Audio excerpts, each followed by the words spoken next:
একটি গ্রামে মাঝে মাঝে একটি সন্ন্যাসী ভিক্ষা করার জন্য আসত।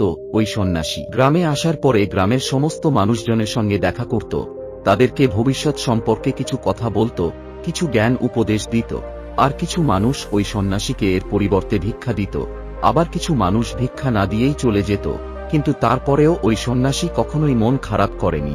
এছাড়া যদি কেউ ওই সন্ন্যাসীর মজা ওড়াত অথবা অপমানজনক কোনো কথা বলতো, তাহলে ওই সন্ন্যাসী কেবল হেসে এটাই বলতো যে এটা হলো তার ইচ্ছে, যে এই সমস্ত কথা বলেছে সে তার নিজের চিন্তা থেকে এই সমস্ত কথাগুলো বলেছে। সে ঠিক ওই রকমেরই। আর এর পরে একদিন ওই সন্ন্যাসী ভিক্ষা চাওয়ার জন্য একটি বাড়িতে যায়।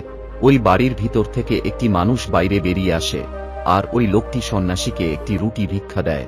রুটি ভিক্ষা নেওয়ার পরে সন্ন্যাসী বলে, তোমরা সব সময় খুশিতে থাকো এবং সম্পূর্ণ থাকো।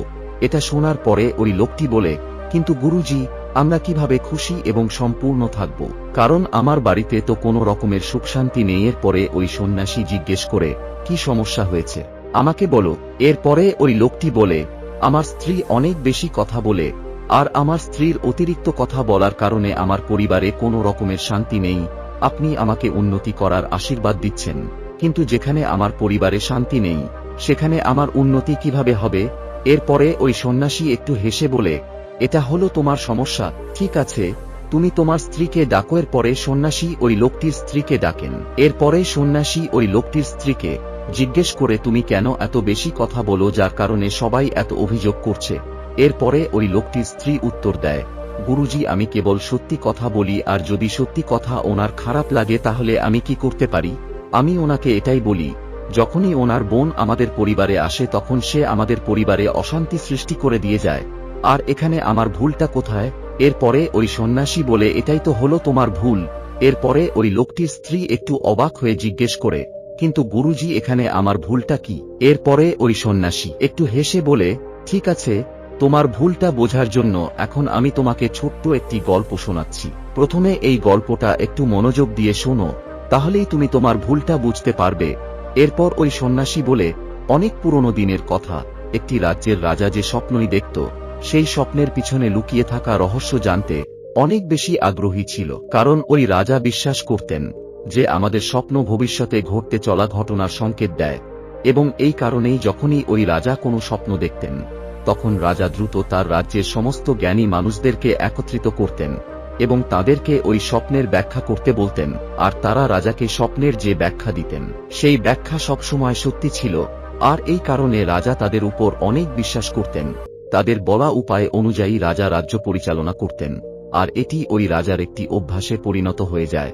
আর কিছুদিন পরে একদিন রাজা একটি অনেক অদ্ভুত রকমের স্বপ্ন দেখে, আর সেটা হলো ওই রাজার সমস্ত দাঁত উড়ে গেছে, কেবলমাত্র সামনের একটি দাঁত বাকি আছে।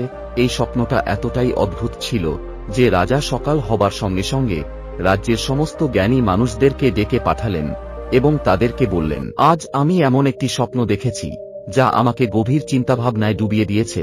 তাই আমি চাই আপনি এই স্বপ্নের সঠিক অর্থ আমাকে বলুন।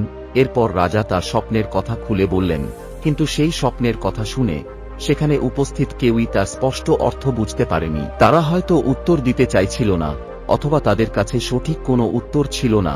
আর এটা দেখে রাজা নিরাশ হয়ে যায়। আর রাজা ভাবে, যদি তার দরবারের এত জ্ঞানী মানুষ এই স্বপ্নের অর্থ বুঝতে না পারে, তাহলে কে এই স্বপ্নের অর্থ বুঝবে? এরপরে স্বপ্ন বিশেষজ্ঞ খুঁজে বের করার জন্য মন্ত্রী রাজাকে একটি উপদেশ দেয়, আর বলে, মহারাজ, পাশের রাজ্যে একটি অনেক বড় স্বপ্ন বিশেষজ্ঞ আছে। এমনটা বলা হয় যে উনি আজ পর্যন্ত প্রতিটা স্বপ্নের অর্থই সঠিক বলেছেন। তাই আমার মনে হয় একবার তাকে ডেকে পাঠানো দরকার। মন্ত্রীর কথাটা রাজার পছন্দ হয়, এই কারণে রাজা খুব দ্রুত ওই বিশেষজ্ঞকে ডেকে পাঠানোর আদেশ দেন। এরপরে সম্মানের সঙ্গে ওই বিশেষজ্ঞকে রাজার কাছে নিয়ে আসা হয় এবং রাজা তার নিজের স্বপ্ন খুলে বলেন। রাজা বলেন, আমি স্বপ্নে দেখলাম আমার সমস্ত দাঁত পড়ে গেছে, কেবলমাত্র আমার সামনের একটি দাঁত বাকি আছে। দয়া করে আপনি আমাকে এই স্বপ্নের অর্থটা বলে দিন। এরপরে ওই স্বপ্ন বিশেষজ্ঞ কিছুক্ষণ চিন্তা করার পরে গম্ভীরভাবে রাজাকে বলে, মহারাজ, এটা হলো খুবই গুরুত্বপূর্ণ একটি স্বপ্ন, আর এই স্বপ্নের অর্থ হলো আপনার পরিবারের সমস্ত সদস্য আপনার আগেই মারা যাবে, আর একমাত্র আপনিই বেঁচে থাকবেন। এই কথাটা শুনে রাজা অনেক বেশি রেগে যায় আর চিৎকার করে বলে, তুমি এটা কি রকমের কথা বলছো? তোমাকে আমার স্বপ্নের ব্যাখ্যা করার জন্য। টাকায় আমার সবথেকে বড় ভুল হয়েছে। এরপরে রাজা তার সৈন্যদেরকে আদেশ দেয়, এই স্বপ্ন বিশেষজ্ঞকে দ্রুত কারাগারে নিক্ষেপ করা হোক। যদিও সেখানে থাকা অন্য জ্ঞানী মানুষগুলো রাজাকে বোঝানোর চেষ্টা করে যে উনি তো কেবলমাত্র স্বপ্নের ব্যাখ্যা করার চেষ্টা করেছে, কিন্তু রাজা কারোর কথা শুনতে রাজি হননি। ওই স্বপ্ন বিশেষজ্ঞকে কারাগারে বন্দী করার পরেও রাজার রাগ কমছিল না, আর এই কারণে রাজা তার মন্ত্রীকে ডেকে পাঠালেন এবং আদেশ দিলেন যে সমগ্র রাজ্যে এটা ঘোষণা করে দাও যে কেউ যদি আমার এই স্বপ্নের সঠিক ব্যাখ্যা দিতে পারে তাকে আমার পক্ষ থেকে অনেক বড় উপহার দেওয়া হবে। এরপরে রাজ্যের মন্ত্রী রাজার আদেশ অনুযায়ী সমগ্র রাজ্যে ঘোষণা করে দেন রাজার এই স্বপ্নের কথা। এরপরে অনেক মানুষই তাদের নিজের মতো ব্যাখ্যা নিয়ে রাজার কাছে আসে, কিন্তু কেউ রাজাকে সন্তুষ্ট করতে পারেনি। রাজা প্রতিটা মানুষের উত্তর শুনে নিরাশ হয়ে যেত এবং এরপরে একদিন সকালে রাজমহলে একটি খুবই সাধারণ দেখতে ছেলে আসে। ওই ছেলেটির পোশাক ছিল খুবই সাধারণ, কিন্তু তার চোখের মধ্যে আত্মবিশ্বাস দেখা যাচ্ছিল। ওই ছেলেটি যখন রাজমহলে প্রবেশ করল, রাজা ওই ছেলেটিকে দেখে জিজ্ঞেস করলেন, তুমি কে? তুমি কি আমার স্বপ্নের অর্থ বলতে পারবে? তখন ওই যুবক ছেলেটি মাথা নিচু করে রাজাকে বলে, মহারাজ, আমি আপনার স্বপ্নের অর্থ বলার জন্যই এসেছি। আমি তো আপনার এই স্বপ্নের কথা শুনেই অনেক খুশি হয়েছি। এরপরে রাজা কৌতূহলের সঙ্গে ওই ছেলেটিকে জিজ্ঞেস করে, এমনটা কেন? আমার স্বপ্নের মধ্যে এমন কি আছে যা তোমাকে এত খুশি দিয়েছে? তখন ওই যুবক ছেলেটি একটু হাসে আর বলে, মহারাজ, আপনার এই স্বপ্নটা অনেক বেশি শুভ। আপনার এই স্বপ্নের অর্থ হল আপনি আমাদের রাজ্যে সবথেকে বেশি দিন পর্যন্ত রাজত্ব করবেন। আপনি আপনার পরিবারের মধ্যে সবথেকে বেশি দিন পর্যন্ত বেঁচে থাকবেন। আপনার রাজত্বকালে এই রাজ্য অনেক বেশি উন্নতি করবে, আর আপনার রাজত্বে এই রাজ্যের প্রজারা অনেক সুখে থাকবে। আপনার এই দীর্ঘ জীবন এবং আপনার এই সুন্দর রাজত্ব আমাদের মতো প্রজাদের জন্য অনেক খুশির একটি খবর। রাজা এই কথা শুনে খুশি হয়ে যান। এরপরে রাজা একটু হেসে বলে, তোমার কথা আমার মন জয় করে নিয়েছে। তুমি যা বললে সেটা শুনে আমি সন্তুষ্ট হয়ে গেছি। এরপরে রাজা তার মন্ত্রীদের আদেশ দেন, এই যুবককে সবচেয়ে বড় উপহার দেওয়া হোক। এই যুবক যা কিছু চাইবে তাকে সবকিছু যেন দেওয়া হয়। এরপরে ওই যুবক রাজাকে ধন্যবাদ জানায় এবং খুশি মনে নিজের পুরস্কার নিয়ে রাজমহল থেকে ফিরে আসে। আর যখন ওই যুবক রাজপ্রাসাদ থেকে বাইরে বেরিয়ে আসছিল, তখন ওই যুবক সেই স্বপ্ন বিশেষজ্ঞকে দেখতে পায় যাকে রাজা জেলে বন্দী করে রেখেছেন। এরপরে ওই স্বপ্ন বিশেষজ্ঞ যুবক ছেলেটিকে ডাকে আর বলে, তুমি এমন কি বলেছ রাজাকে যেটা শুনে রাজা তোমাকে এত বেশি উপহার দিয়েছে? তখন ওই যুবক ছেলেটি একটু হাসে আর বলে, আমি রাজাকে সেটাই বলেছি যেটা আপনি রাজাকে বলতে চেয়েছিলেন। কেবলমাত্র আমি আলাদা শব্দ ব্যবহার করে ওই কথাগুলো বলেছি। এরপরে ওই স্বপ্ন বিশেষজ্ঞ অবাক হয়ে জিজ্ঞেস করে, তুমি এটা কি বলছো? আমি তো রাজাকে এটাই বলেছিলাম যে আপনার পরিবারের সমস্ত সদস্য আপনার আগেই মারা যাবে আর আপনি বেঁচে থাকবেন। তখন ওই যুবক ছেলেটি একটু হেসে বলে, আপনি স্বপ্নের অর্থ ঠিকই বলেছিলেন, কিন্তু আপনি সেটা নেগেটিভ ভাবে বলেছিলেন।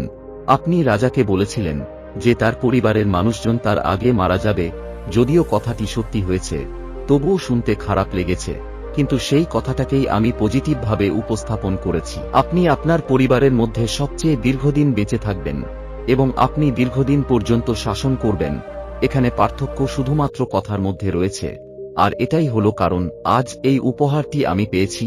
এই ছোট্ট গল্পটি আমাদের শেখায় যে আমরা যা বলছি তার থেকেও অনেক বেশি গুরুত্বপূর্ণ হলো আমরা কিভাবে সেই কথাটা বলছি, অর্থাৎ আমরা আমাদের কথা বলার জন্য কি রকমের শব্দ বেছে নিচ্ছি।